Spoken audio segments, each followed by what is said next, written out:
All right, this is a special meeting of the Board of Education for July 20th, 2016. Call to order. Welcome, everyone. This meeting is being televised live and will be replayed. Tonight's special meeting will include a discussion of the acceptance of an interim superintendent selection criteria. Copies of the proposed resolution are located in the shelf at the back of the auditorium. After the discussion and once the resolution is on the table, I will call for any public comment. At this time, I'd like to invite Suzanne Cohen, President of the Portland Association of Teachers, and Belinda Reagan, President of the Portland Federation of School Professionals, to offer their comments. I don't see Suzanne, but Belinda? Do you want me to wait for her? Or No. Come on up.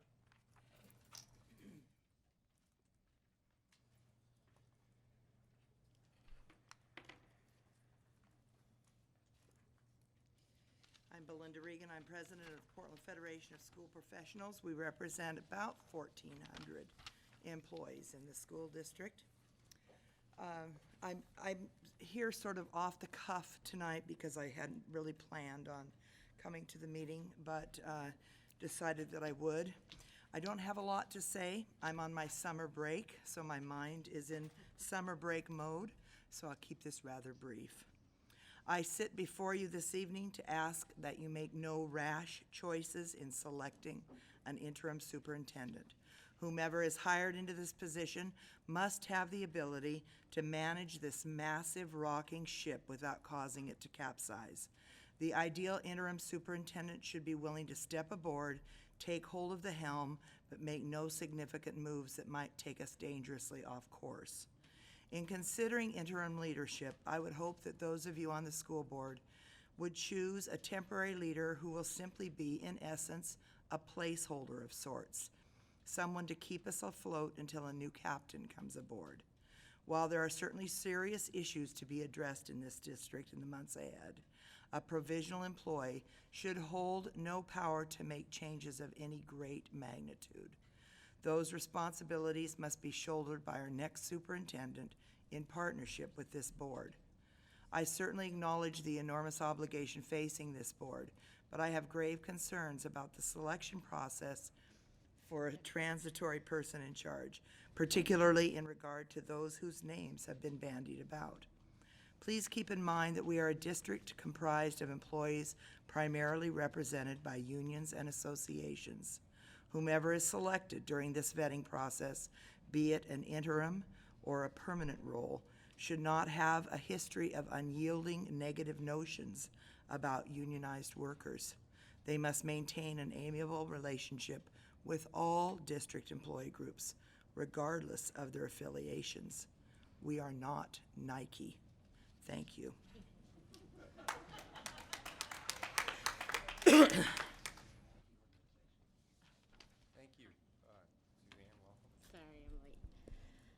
Hi, I'm Suzanne Cohen, and this is my first time officially addressing you as president of the Portland Association of Teachers.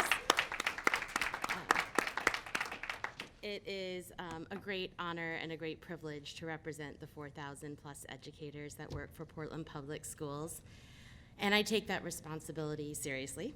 And so I tried in the past 2 days to garner as much input as I could for the criteria for both our superintendent and interim superintendent. And I was able to get about 50 responses to my inquiries, but that is like maybe my first concern. Like I only had 2 days to gather input, and the timeline concerns me in terms of, really making sure that we have good input.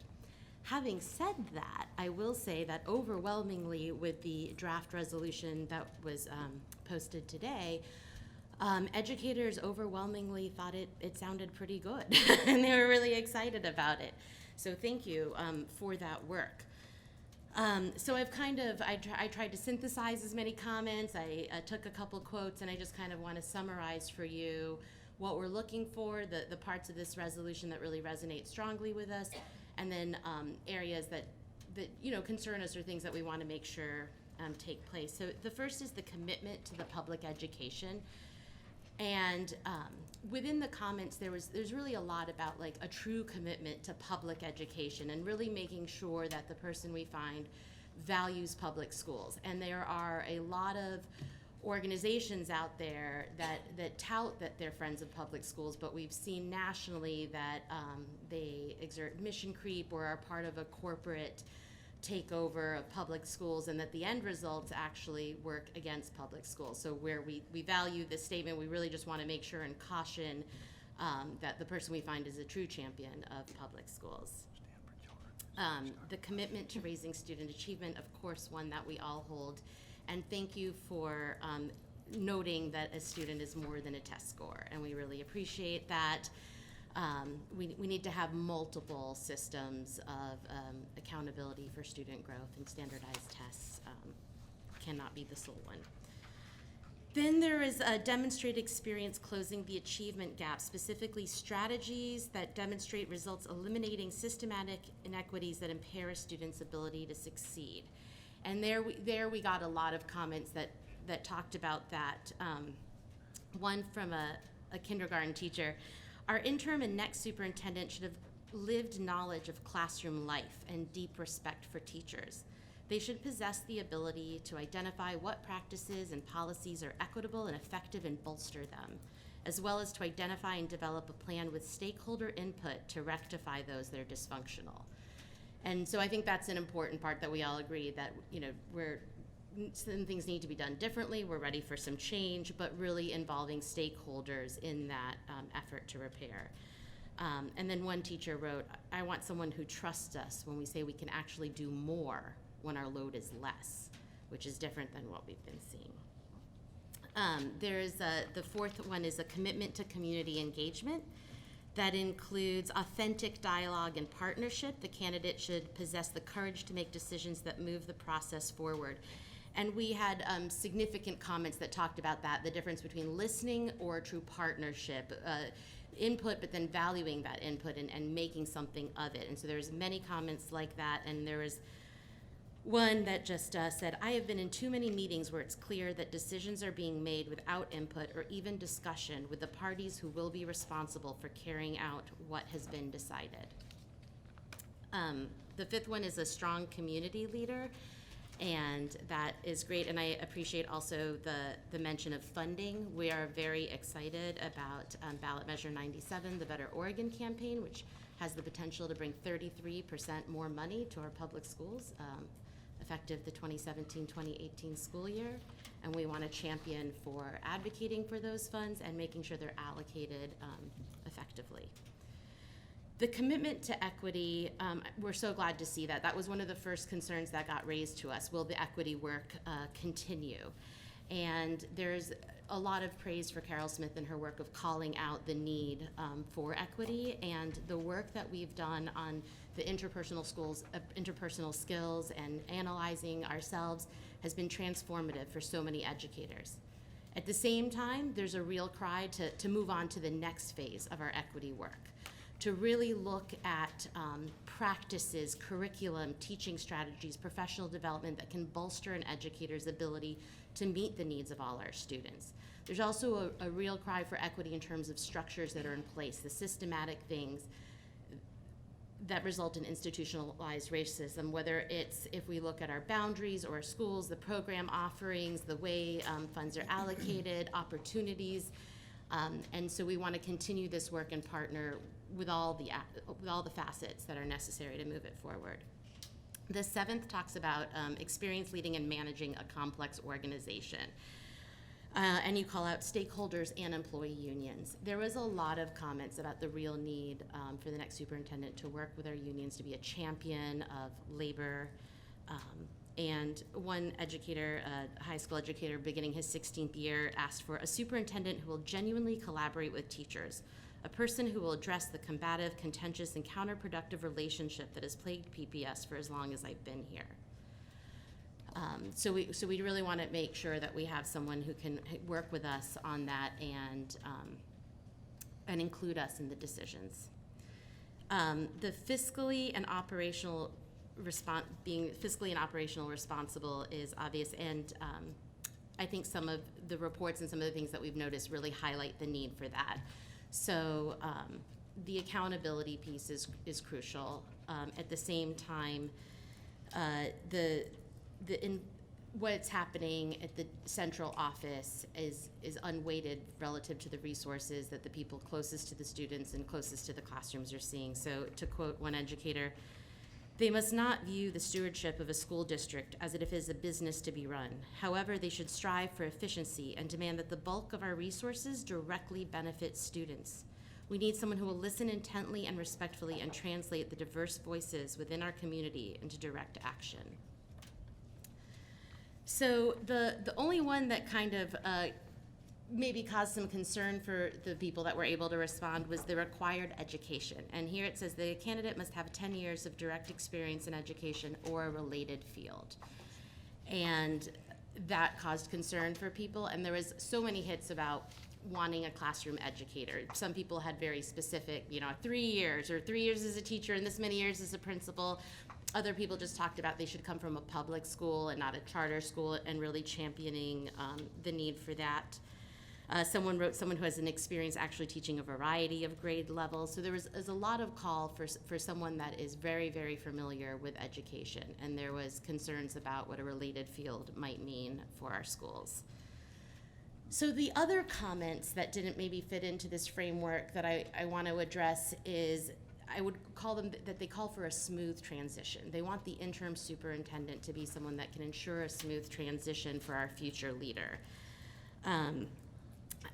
There was a lot of sense of don't throw the baby out of the bathwater, a lot of pride for what we're doing in Portland Public Schools, a lot of let's build on what we already have. As one person says, let's build on what's already happening, not trying to reconfigure everything to leave their mark. A superintendent who's not looking to pad their resume before moving on to the next thing, someone who can see beyond the reform du jour and build on what we already have here. So though we definitely recognize that we need some change and things need to be done differently, we are cautious about what type of change and how to do things differently, because not all change is necessarily moving in the right direction. So we want an interim that can ensure that transition so that we're all on the same page when we get our permanent superintendent. And there's a lot of questions about process and involvement, wanting to make sure that all the unions are involved in that process and that it's in a very formalized way. And so there was questions outside of what we're looking for that asked about what is gonna the process look like for community involvement and stakeholder involvement. So I want to thank you very much for your time. I know that you guys are working tirelessly right now, and I really, really appreciate it. And I hope that we can be true partners in both the search for the interim and our long-term solution as we work to make some much-needed changes in this district, but also really honoring and valuing all that we have to be so proud of. So thank you. Thank you, Suzanne. I just want to say how much I appreciate your really thoughtful and constructive comments and the efforts that you made to reach out to so many of your members. I mean, that's very valuable, so thanks. Pretty darn good speech for your first one. Well, other people wrote it, obviously. I doubt that. Well, the comments, other educators helped me. Suzanne, I have a quick Sure. question. It seemed like in part of that you were blending together, and I was trying to divide out the selection for the interim versus a selection for the next superintendent. Particularly around, because we're trying to move quick enough so that we can get somebody in place, your comments around everybody's involvement, lots of community, were you referring more to when we're selecting a superintendent? I mean, given the short time frame that we're really trying to push, was there any discussion around the process that we actually laid out in that? Because it is a short timeline. That's so obviously for the search for the superintendent, Lots of them, yeah. community involvement. In terms of the interim, stakeholders should be involved in that decision, Right. because we don't know how long that interim person will be here for and what effects that will have. And we've seen, like with Vicki Phillips, I mean, that was a 3, I shouldn't call her an intern, but when you come in and make a lot of changes and you're not accountable Right. for those changes and you don't have to live with the changes you've made, that would be concerning. So we're looking for someone with commitment. But as far as what level of engagement or process, some formalized process of, Right, but I'm Involvement. still not clear. I'm talking about the interim process, and there's an actual process laid out here in the resolution. Did you hear anything from your members about this particular process that we've laid out? not specifically about the Okay. timeline, other than, does this timeline for collecting just maybe, like, is this enough time to Right. find the right candidate? Right. Does this allow us to find the right person? And I think there is a desire to find the right person. Right.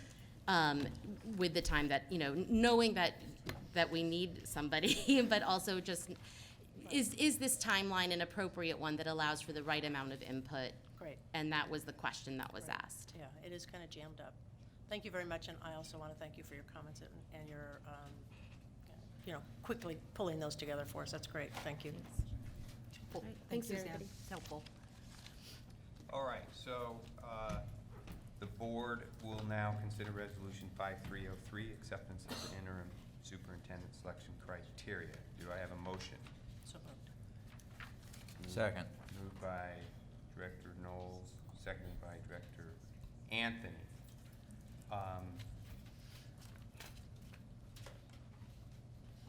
Ms. Houston, is there any public comment? We do. We have 4. Okay. Our first 2 speakers, Roger Kirchner and Greg Burrow.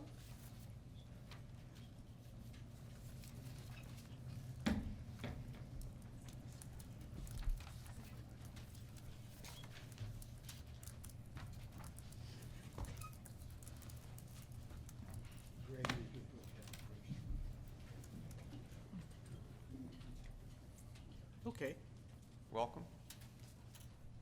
I'll start. Ladies and gentlemen of the board, first of all, I'm sorry not to have been more vocal and visible over the past school year.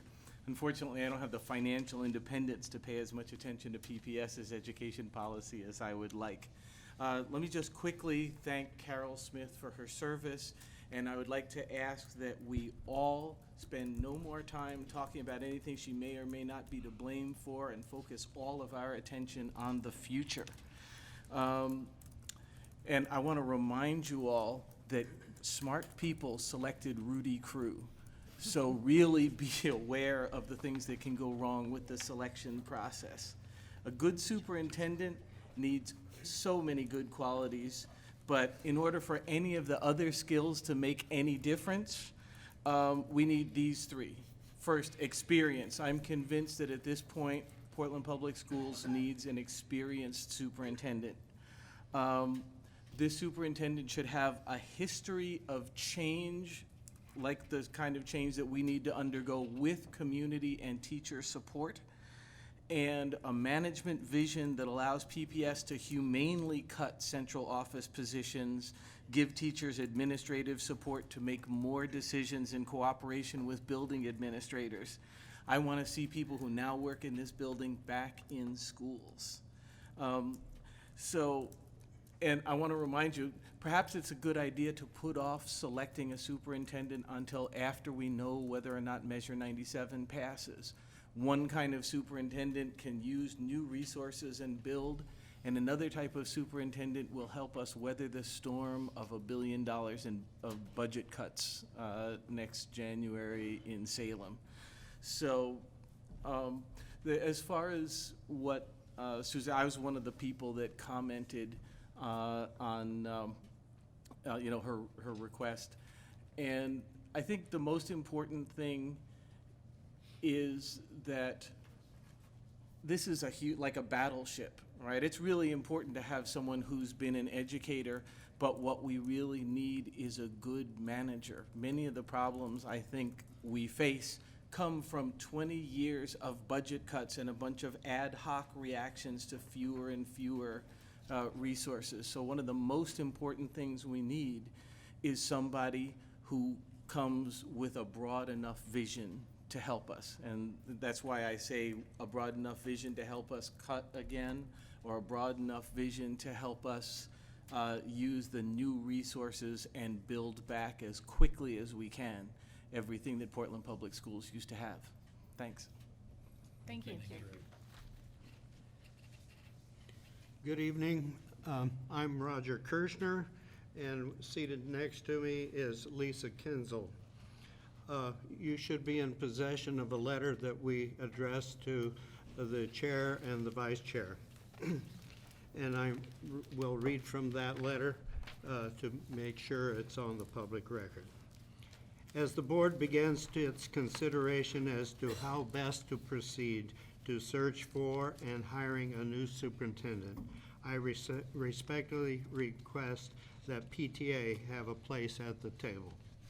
Region 2, of which I am the director, is comprised of all of PPS. The Portland Council PTA operates within Region 2 and directly assists our chapters at 80-plus schools in the district. Lisa Kinzel, seated next to me, is president of the Portland Council. PTA members are PPS' largest constituency, numbering 8,000-plus members comprised of parents, grandparents, and guardians, teachers, students, and other members of the community. We are the volunteers that help our schools with the mission of providing each student the skills to succeed and igniting in them the desire for lifelong learning. PTA anticipates joining other constituencies such as teachers, principals, administrators, and the community in searching for the very best superintendent possible. We understand the desirability to keep the search committee's size manageable and effective, thereby limiting each constituency to one member. The challenges confronting our district are many. There is no comparable district in the state of Oregon. The complexities with which the district must deal are like no other in Oregon.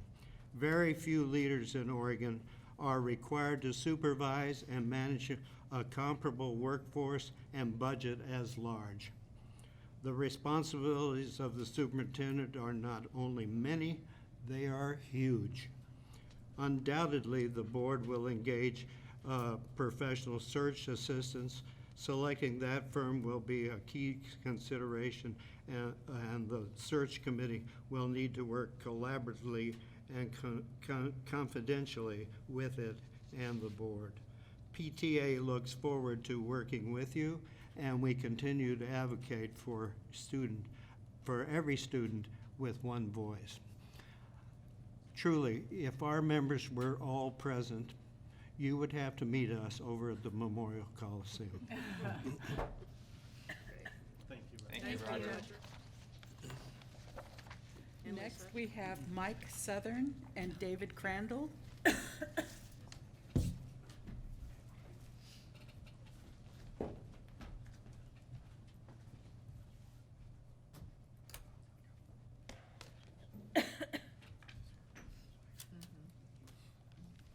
Welcome. Thank you. Good evening. My name is David Crandall. I am a resident of Northeast Portland, and I would like to offer some thoughts on the challenges you now face as a consequence of your past actions and those of your predecessors.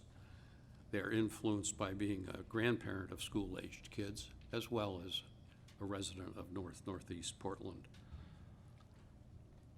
My focus is on I'm aware your focus is on the interim superintendent position. However, how you conduct yourselves and the process you use will foreshadow how you handle the subsequent search. I trust you are aware that many of you have a credibility problem at present. You are facing a dysfunctional organization at the central office, and your choices for interim and permanent are crucial to the future of Portland's children. I hope that my experience over the last 5 years of looking at Portland's processes in principal selection, boundary review, and the most recent lead kerfuffle have been coupled with my experience of 45 years running an organization that's helped K-12 schools all over the country deal with how to best offer solid, helpful assistance to their teachers and ultimately their students. First and foremost, the students of North and Northeast Portland have suffered decades of what might generously be called benign neglect. And to not have one of the representatives from that part of the city on your selection group is a slap in the face. I hope you recognize that your workload is beyond what you individually and collectively can handle, and I hope you'll reach out to citizen volunteers when it becomes appropriate. Reliance solely on staff has proven a double-edged sword. I trust that you'll make some phone calls about people that you're considering to people who really know the scoop. Governor Kitzhaber could have avoided the Rudy Crew debacle with 3 phone calls. And past efforts, as well as the current situation, have fallen short, not necessarily because of policy problems, but because of implementation problems. Your work is not done when you make your decisions. It's what happens afterwards on the ground. We've seen, especially, I think, around the equity thing, the reality does not match what the rhetoric suggests should be going on. So, further, please don't make the mistake in believing that a business executive is the answer to your prayers. There are many districts that have thought so. They were wrong. Please do an autopsy of what went wrong with Vicki and Carol and what went right, and publish the results. And understand that no single person is a Superman or Superwoman, and be prepared to enable and pay for a team. You may need more than one person. The search firms that you're considering have done this work before, and hopefully you'll check on which of them really earned their fees by checking with some of their most recent successes as well as failures. And I hope when you finally get down to the semifinalists that you'll do more than just interview them or do visits to their former districts. I would suggest, among other things to think about, that you invite them to spend a week here assessing just what's going on and what do they think they can do to bring it to a better state of affairs as you determine. Let's see what they really do rather than what they say they can do. And lastly, the sad fact is there are surprisingly few successful urban superintendents, active or retired. The best ones were selected and supported because of their character and competence, not their gender or color. Thank you. Thank you.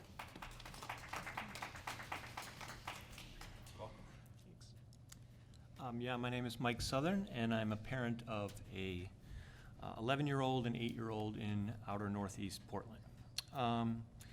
With the abrupt exit of Superintendent Smith, Portland Public Schools is at a critical crossroads. As highlighted in the Stolburn report, district leadership has allowed a system-wide environment lacking in effective communication, accountability, and diligent oversight to entrench itself. The job of the school board is ideally to be a voice of wisdom, reason, and when necessary, dissent. For that reason, it would be critical to add Director Buell or Anthony, or both, to the search committee to build a bridge between the consistent divide we've seen on the school board. Both Mr. Buell and Mr. Anthony represent historically underserved districts in North and Inner Northeast Portland that deserve a prominent place at the table. It would help move this search in the direction that is best for all the parents, staff, faculty, and most importantly, the children of this district. I have seen these two members offer pushback on multiple occasions when other members stood silent as Carol Smith was allowed to shape budget matters, health and safety issues, and management decisions that cried out for critique, that screamed for critique. These voices, which have been ignored for too long, need to be heard in the prioritization process that will lead to a new leader for our district. Referring once again to the Stolburn report, it is obvious that our district needs a leader with a solid managerial style that allows for vigorous debate, open communication, and most importantly, accountability to the citizens of Portland. We deserve good, smart, honest leadership. It's good for everyone. PPS staff and faculty should feel empowered to bring concerns to whoever operates up the chain of command and feel secure that their needs will be addressed honestly and in a timely fashion. Secondly, we need a superintendent who can manage the day-to-day logistics of bringing Portland Public Schools out of the 1960s and into the 21st century. We do not need a new, ambitious superintendent with a new program that is going to disrupt the learning environment. This new leader should develop and channel all of the necessary resources to maximize student opportunities and educational resources district-wide with equity and efficiency. A superintendent who will give teachers the ongoing training, technology, and school buildings to prepare our students for the 21st century while guarding against the cultural bias of the 20th. Finally, and most fundamentally, we need honesty and openness. In the last decade, there has been a growing unease as PPS leadership seems to have succumbed to whispered conversations and decisions made in cloaked rooms. Parents with grievances are oftentimes treated with distrust and outright contempt by PPS administration. Information was obscured to protect the institution of PPS, not its students or employees. The next superintendent should view this job solely as one of service to teachers, students, and community. They are a steward to our children and an honest advocate for improving the educational experience of all students, faculty, parents, and staff in our city.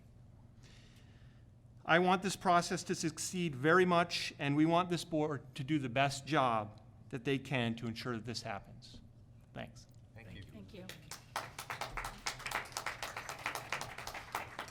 That's it? Okay. So, I asked Pam and Paul to help on this interim process, selection process, to bring to the board this resolution. So I think I'll let you guys walk us through it, and then we can begin discussion. Thanks, Tom. Paul and I met yesterday for a while and put together what we considered a draft resolution, hoping that we would bring it to the board and have our colleagues look at it and talk about changes. It really is just a draft, and so we're very interested in what everyone has to say about it.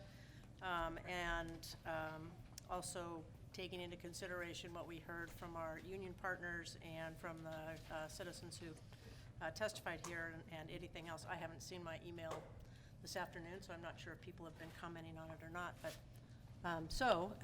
I thought it might be easiest just to walk through it, maybe so that we're doing it one piece at a time. Okay. So with that, the recital, the board has developed a set of criteria for the selection of an interim superintendent, which reflects the views of the board and the community they serve.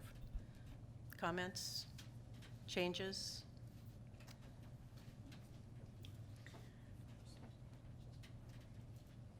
Shall I move on? Okay.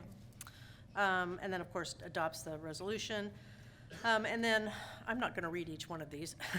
The first part of the resolution has to do with the application process and the timeline. We struggled with this quite a bit because of the shortness of the time period, and wrestled with how to make sure that we got input from our partners and the community and colleagues. At the same time, we were trying to get this done pretty quickly because school is starting, and we need to get somebody in. And if we, what we did was back up from the 11th and to look at, figure that we would have the process, the application process remain open through the 3rd of August. That gives candidates about 2 weeks to get materials to us. We know that we already have some people who are interested. I'm sure there are many more out there, so this, of course, will be published nationally and locally.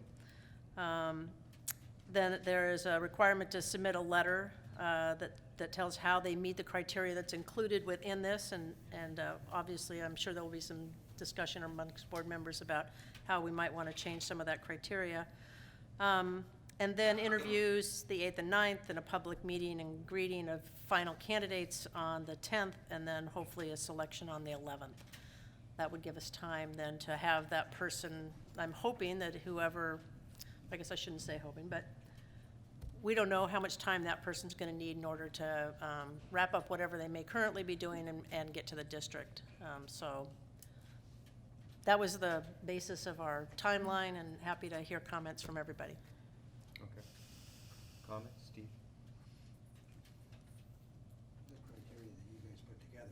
The criteria that you guys put together, I think, is just really terrific. It's really good. And, Great.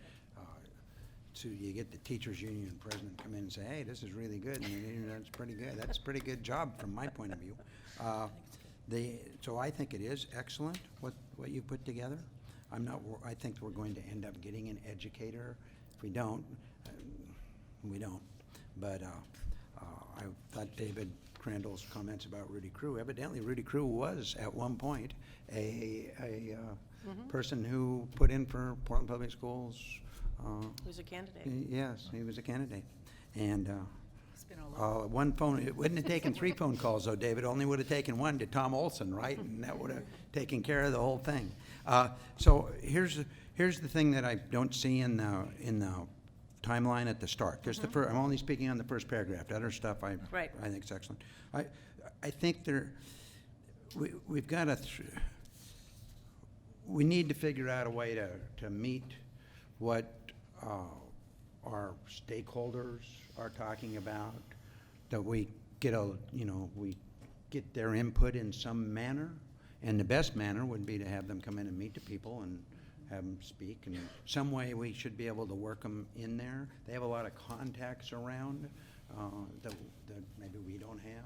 I don't have a lot of national contacts or contacts even around Washington education and so forth. So I just think we need to have something in that. And we've got a meet and greet in there. I don't You want to know if- define that better, Steve? You think you have better language for that? I'm not sure. I have to think about it. But the idea would be if you're going to have a meet and greet, that we would, what is a meet and greet idea that you guys had come forward to, what was the idea? What is it? Yeah, what did you guys envision here for the meet and greet? You want to? I You wanna take envisioned that as an opportunity for stakeholders to come in and ask them questions. Oh, okay. And Yeah. Exactly. and ask them questions Oh, that we yes. could listen Yeah. to them respond to? And Yes. would you have more than one candidate there or only one candidate there? Well, I think we'd have, you mean one at a time? Because if we have 2 or 3 candidates that we're then And going they to did select one from, at a the time, idea was that would to- be fine, whatever.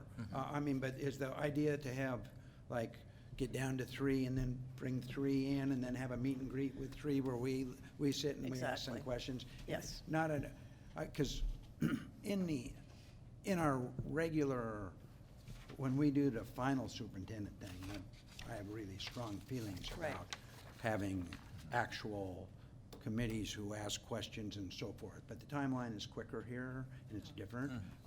So, yeah, we get down to 2 or 3 and we can't make up our mind, or we have them in and then we listen to them and then we have a meeting afterwards. That would be, yeah, that whole idea. But is it stakeholders or anybody in the community? Anybody in the community. You could have a The idea is that it's community? a community opportunity to see who the finalists are for the interim position. And then they can to ask talk up questions to and them so and meet forth, them maybe and, put it in, yeah. and Okay, then okay. provide us with feedback pretty quickly, because we're Yeah, going to it'd try have and to make be the fast. decision the next day, so. Almost the same day, 3 different Right. times or something. Right.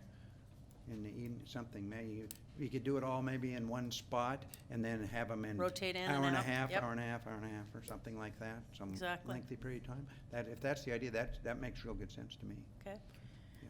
Others? Julie? Yeah, just my question, the interviews, so who exactly is on the interview committee? So you and Paul, kind of addressing the stakeholders Right. issues. So how will that be determined and who will be on there? Didn't look at And that. I have a suggestion, Yeah. which is. Go through the resolution. No. I think the interview committee is the board in Okay. an executive session. Okay. Yeah, so the whole board. Yes, Yeah. I think that was really our assumption. So, But so you got a meet and greet deal, and then at one point, the board goes into an executive session and interviews each of the people if we think they need to be interviewed? Am I- I think we Is would that how we're prob- looking at it? Yeah, I think what we would do, Steve, That- is. That's a typical way, and that's a good Right, way to do it. Is have that interview with them before we go to the meet and greet, in case something comes out in the interview process where we know that we're not going to want one of the candidates or Right. two of the candidates or The whatever. reverse so- might be that something comes up at the meet and greet that we need to ask them about. Well, that too. That would be, Yeah. I'd just soon have the meet and greet and then Yeah. personally. We can do both.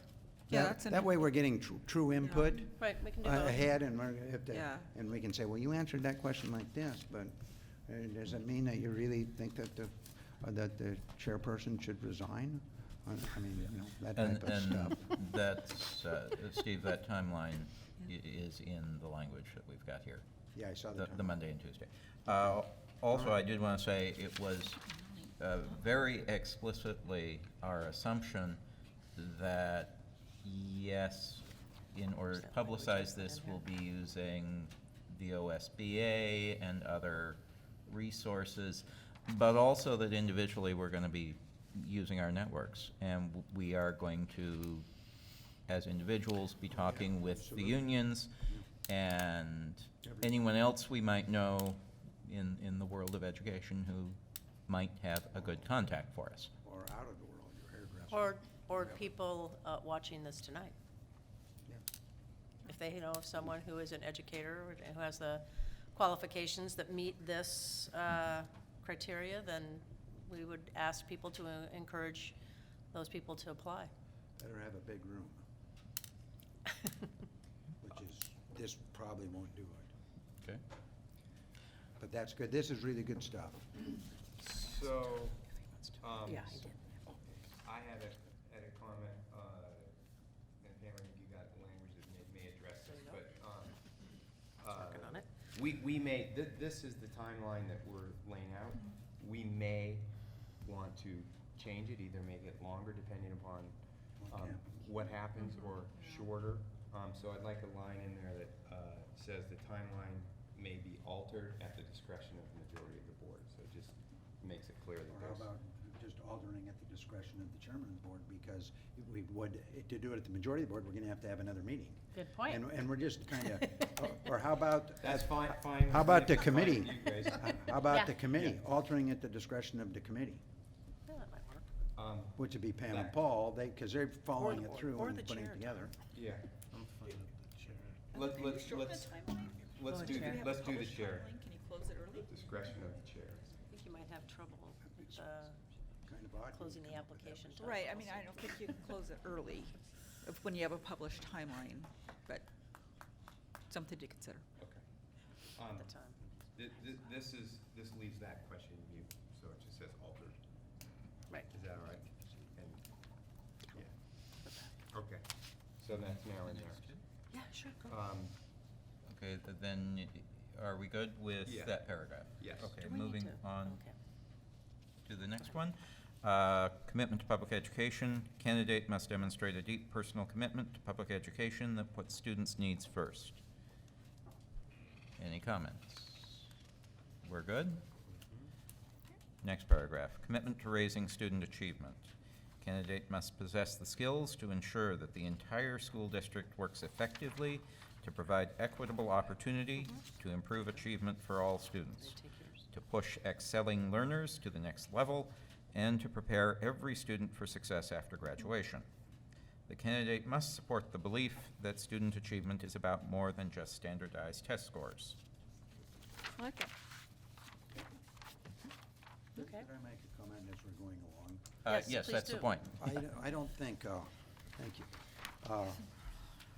God is probably not going to apply, so this probably will not be perfectly applied to everybody.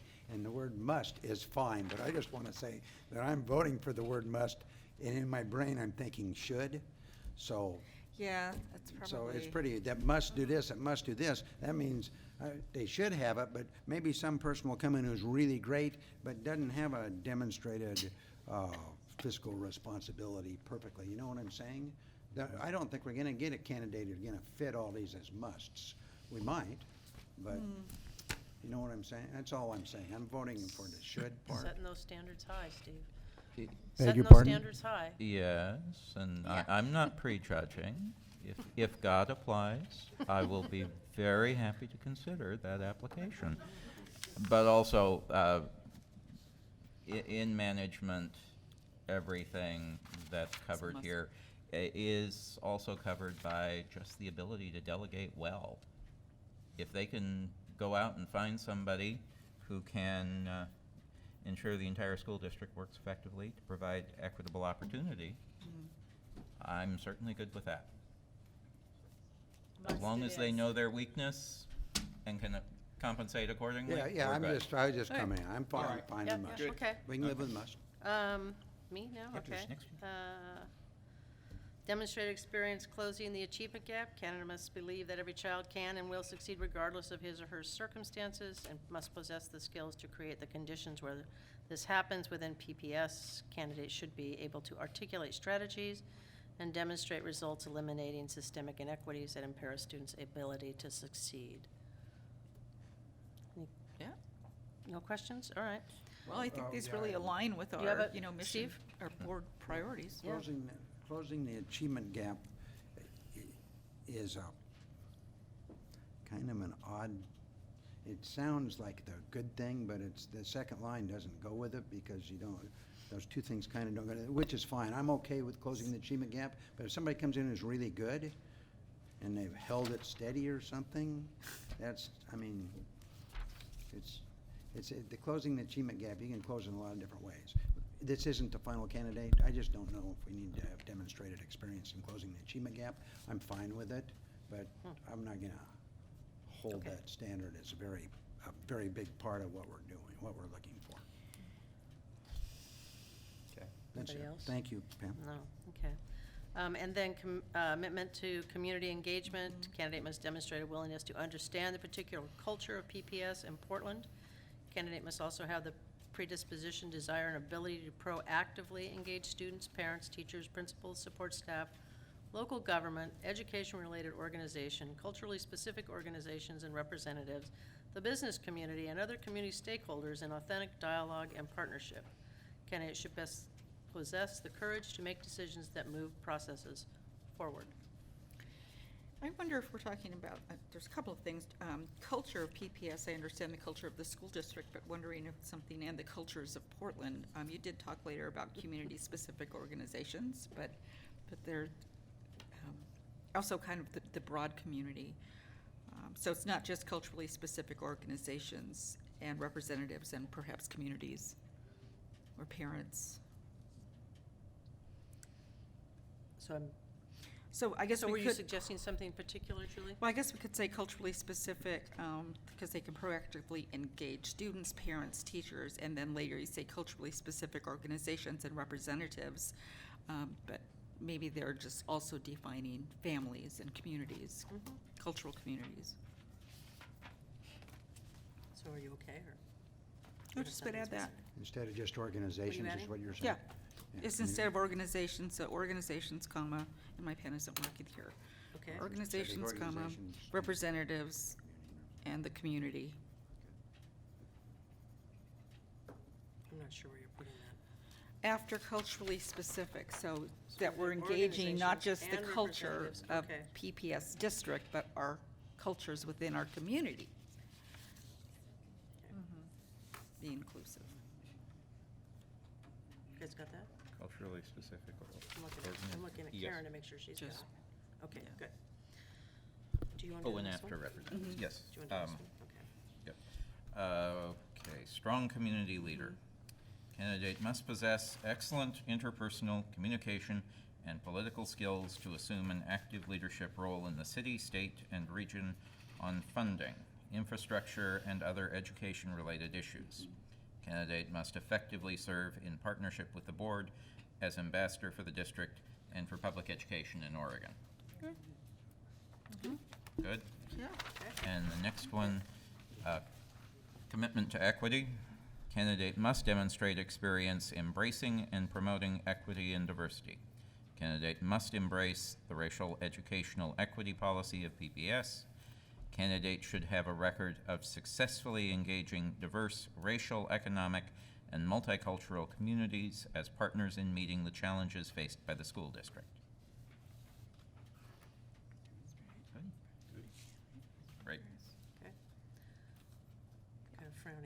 You Yeah. okay, Julie? No, was just looking it over. I think it's good. Okay. Okay, experience leading and managing a complex organization. Candidate must possess at least 5 years of executive-level experience directing operations in a collaborative manner that creates and maintains a healthy learning organization. Candidate must develop internal staff capacity and inspire trust at all levels. Candidate's experience should also include data-driven decision-making. Candidate must embrace the PPS strategic framework, lead effective implementation of current initiatives, and engage stakeholders in future strategies. Candidate must work to maintain a healthy and close partnership with the elected school board, support the work of teachers, principals, and staff at each school, and work effectively with employee unions. Great, okay. Fiscally and operationally responsible. Candidate must be a responsible steward of taxpayer dollars and have a demonstrated record of fiscal responsibility and operational oversight that assures accountability for results at all levels. Candidate will be responsible for the oversight of the district programs to modernize and rebuild district schools and provide a safe learning environment for students. Should probably be students, staff, and community, right? Yeah. Okay. Good. Right. Anybody else have something on that one? No, I think that's a great addition. Required education, candidate must have 10 years of direct experience in education or a related field. An earned doctorate is preferred. For more information on the superintendent search process, visit www.pps.net. Julie? Yes. Well, I guess I have a similar comment as Suzanne, that issue, the related field. Yeah, I guess, we're about education, and I think an educational leader has to really be clear, has to be an educational leader and also a manager. So I am wondering if, what related field, trying to think that through, that somebody might have that educational expertise side of it, as well as the management side. So I'm not sure, I'm like them, I don't think I'm comfortable with that wording. College there. president, I would agree. With the what? college president maybe? But that's education still. Yeah, but that's not, Direct classroom experience. yeah. But it's Yeah, still but it's education. Right. Yeah. Right. Well, I'm just saying that that maybe college is related to K-12 education. That's kind of how I was It reading. says direct experience in education, we're not defining it K-12, so to me, it would be community college, university, that's all education. But I'm wondering what other field would have somebody with that could also be our educational leader. The one example that was in my mind was Matthew Prophet, who I think we hired out of the military. But he was from military originally, and then he comes out of, he was a superintendent. Ah, Yeah. okay. Before we hired him, he was superintendent of Yeah, Lancaster. PhD In education. Yeah. I never thought he went by Prophet. Yeah, so I understand, there might be some people that are kind of atypical, but I still think that experience Okay. in education is crucial. I would support scratching or a related field. Others? Public administration, maybe, would be related. It is, but Others? that study and that knowledge of curriculum and education, because again, they are here to be our educational leader, as well as, directing operations and all. But I think that piece of really understanding the educational system and what children need and what we need to do to close the gaps are crucial. So I think there's I'm sorry, Julie. No, I'm still processing this, go ahead. Yeah. So, I think related field gives you the opportunity. It doesn't preclude someone if they have related experience. Sometimes 10 years of experience, maybe it's 5 years of experience or 7 years of experience, and then some other experience in a related field.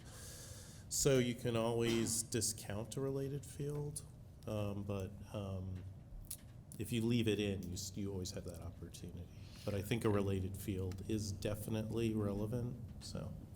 Well, I want to state again that my concern is that we have strong on those both ends. We need an educational leader, so that would be my feeling on it. And that I certainly agree with. Yeah. Yep. Well, we may not want to preclude people who might be interested and have something that we're not all thinking about as a Yeah. related field. Well, and that's a point And- that and Mike when just they- made. And when they apply, then we can always say, no, that's not what we were thinking about. So in the end, they still have to come to the board and be approved, so. Exactly. Other? I'm, Okay. there is a motion. Tom, I do amend have that? just one question I'd like to put out so that we make it very explicit. How are we gonna buzz this around? Do we have someone in place to send it out to the OSBA and the Council of Great City Schools and? I think Roseanne is doing Roseanne, that. you're ready for that? Okay, that's wonderful. Okay. Yay. And- Just wanted that very clear. Good. Right, and Paul, you obviously will help Oh, yeah. make that list, so. And to our networks. Oh, yes, yeah. I'll I'm comment on starting that. soon. Go ahead. You want to, Steve? should we come back to this, finish this up, and then come back to Paul's comment? Because I want to comment on Paul's comment. No, I would assume that a lot of this would be going out to, there's a lot of places where you have job boards for administrators and so forth, and I would think that it's not just Roseanne, it'd also would include our HR department. Who knows where that stuff is? Sure. Would that be correct? Yep. Okay, good. I just wanted to not put it all on Roseanne because, you know, that's what we hired Sean for, and he's had it easy lately, so get him doing some work, I guess. So do we need to, question is about, a motion to amend to accept this as revised, probably, right? Do you think? Yeah, Do you want me to do that? sure. Okay, I'd like to amend the prior motion to state that the board approves the resolution. Do we have a number for this resolution yet? 5303. 5303 as revised by the comments of the board. Second. Okay, so it's been moved by Director Knowles, seconded by Director Anthony to accept the resolution as edited by the board. Any other discussion before we vote? So I have some comments, and they're mostly about context, Good. and they are significant concerns. So first, I wanted to thank Pam and Paul for putting this together. I know it took a lot of time and energy, and there's definitely a lot of good stuff in here. And I do appreciate the comments, the testimony that we received, but I think it's leaving out something that's really important, and that's the context. We're looking for an interim superintendent, and we need somebody to address some big challenges that we have and the predicament that we're in. And that seems wholly absent from this. We just had an investigation that showed we had a major failure in our health and safety operations. I mean, so we're talking about the health and safety of our students and not having an operational component that can address that effectively. We have a compensation audit that shows almost no existing standard processes for assessment or accountability of our highest paid employees. And then we have this risk assessment that's pretty much identified a lack of consistency process around operations that makes us look very vulnerable, and we probably are very vulnerable, and I think the investigation showed one facet of that, but the risk assessment goes farther and shows other areas where we have significant problems where we're at risk. Again, operations. So that's a big thing that I think needs to be acknowledged. I also think it's important, it's been important for me to keep in mind that the interim, I know our expectations, we have high expectations, and we really want to get somebody quickly, and we want that person to kind of move out quickly, and we're going to bring in a permanent superintendent. And it's likely that we're going to have somebody for, 6 to 9 months, and that's a significant amount of time. So that makes it all the more important for me to broaden the considerations. So I think, hey, don't read over my shoulder. Hey, Yeah, I'm good not stuff. reading. I was just, looked like you had good stuff there.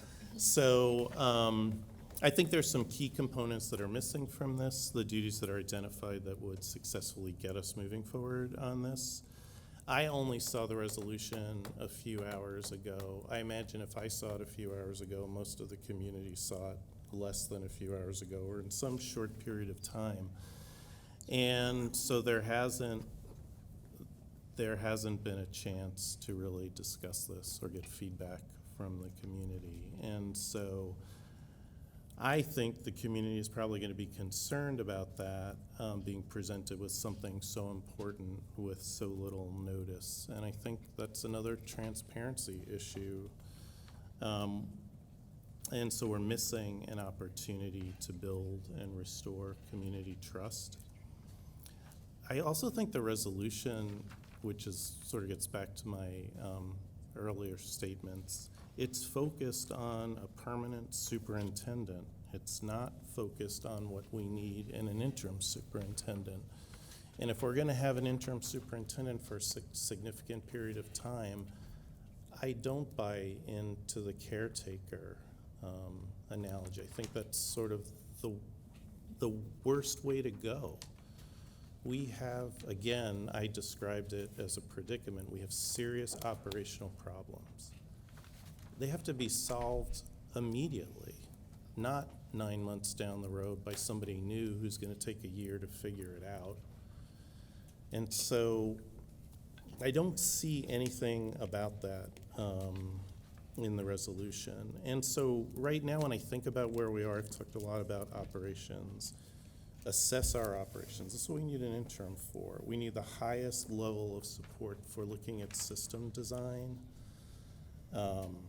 realignment of that system, change management, and accountability at the highest levels of PPS administration. I don't see any of that in here.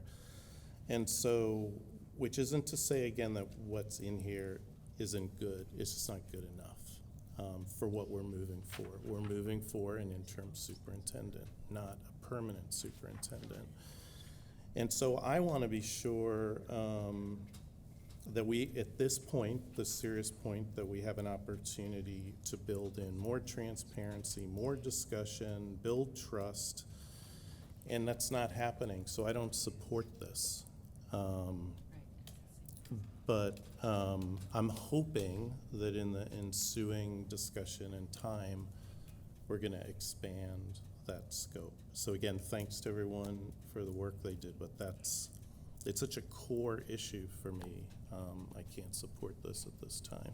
But you don't have any revisions that you'd like to make?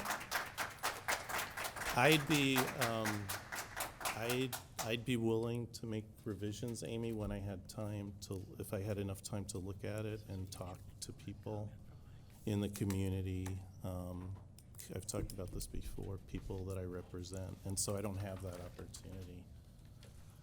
But I will start building that in as we go forward. All right. I have a question. Paul, go ahead. Yeah, now, Mike, I'm very concerned with all of those issues, and to my mind, those are exactly what I meant when I said candidate must develop internal staff capacity. The experience should include data-driven decision-making, should lead effective implementation of current initiatives, and dealing with that risk assessment is absolutely the top of my list on that. And just generally, at the end of fiscally and operationally responsible, provide a safe learning environment for students, staff, and community. I think that's exactly what covers lead in the water, lead paint, radon, all of our other environmental health issues. The other piece there that I wanted to call out, Paul, is the line you guys put in that is, the candidate should possess the courage to make decisions that move processes forward, which to me is the antithesis of the caretaker mode. Well, I think that's some of it. Oh, I'm sorry, Julie. No, I was just gonna say, I agree that it is important to find somebody that has operational knowledge and the courage and the ability to do what needs to be done now, as well as that educational piece. But, so it'd be helpful, I guess, if to hear more about what revisions you had, because I appreciate what you called out, and to me, I think that covers it. Because we do have to take care of our issues. Data-driven decision-making and holding people accountable, I think, is in here. Am I missing something? Well, I think it gets into, obviously it gets into level of detail. It gets into how much time you have to look at something like this and think about it. It gets into the opportunity for discussion and, I mean, some of that stuff, courage is that's a pretty elusive term. So in any event, I don't think it has what it needs yet, and I don't think we've had the opportunity to vet it.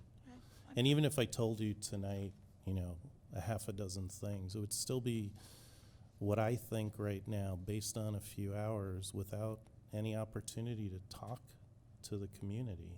I mean, this is the first big step in a big change. So again, I want to emphasize I appreciate all the work that went into it, and I like a lot of what's in it, and I appreciate what Paul had to say. I'm just not there yet. Okay. All right, so, thank you, Mike. Thanks. Yeah. I have a comment. Go ahead. For me, the rubber hits the road when we have some candidates. And we better darn well let them know what they're getting into. And I hardly can imagine that somebody would come forward who didn't have a sense of, well, we got some problems here, PPS going on, and I have a little idea what it is. So I'm not as concerned as Mike is about what this says. I'm concerned, I think we're going to attract candidates with this, and we're going to look at this and say they're looking for a good candidate, and when they come forward, we need to make sure we do the vetting process that's good. That's why I wanted to add to people, and we need to make sure they know that, and I think that takes care of a lot of what Mike's talking about, which I agree with, by the way. I just think a lot of it is what Paul said and what I'm saying, that we're going to get to that. We could put a paragraph in here that says, hey, I could write a paragraph right now if you'd like, and we can put it right up front, but I'm not sure how it would, that it fits this kind of a, No, thank you. We'll now take a vote. Resolution 5303. All in favor, please indicate by saying aye. Aye. All opposed? No. Any abstentions? The resolution is passed by a vote of 6-1, with student representative casting her first vote. All right. Thank you. All right. I have a comment. I know you're about done, but I have a comment. Go ahead. Before you end the meeting. Well, which is right now. I'd just like to thank Youssef, and Yeah. I know Yeah. I can speak for the whole board for Yeah. coming forward, stepping up, taking on incredible extra responsibility and time and energy that he's doing. He's doing 3 jobs now, doing superintendent, finance, and facilities. I mean, it's unbelievable, and I wanted to thank him for the Yes. wonderful job that he's done around the testing for blood where the county didn't step up, and Youssef put it together, and we've got 3 weekends where people can come and get their children tested, and so we as a board can feel like, okay, we did our responsibility, and Youssef had a huge amount to do with that, and I'd just like to publicly thank him Yeah. for that. And- Hear, hear. And encourage people to bring their children in. Thanks, Yusuf. Let's encourage any way we get that out, let's encourage parents to bring their children in and have them tested and find out if they're got elevated levels of blood. of lead in their blood. All right, yeah. The next regular meeting of the board will be held Monday, July 25th. This meeting is adjourned.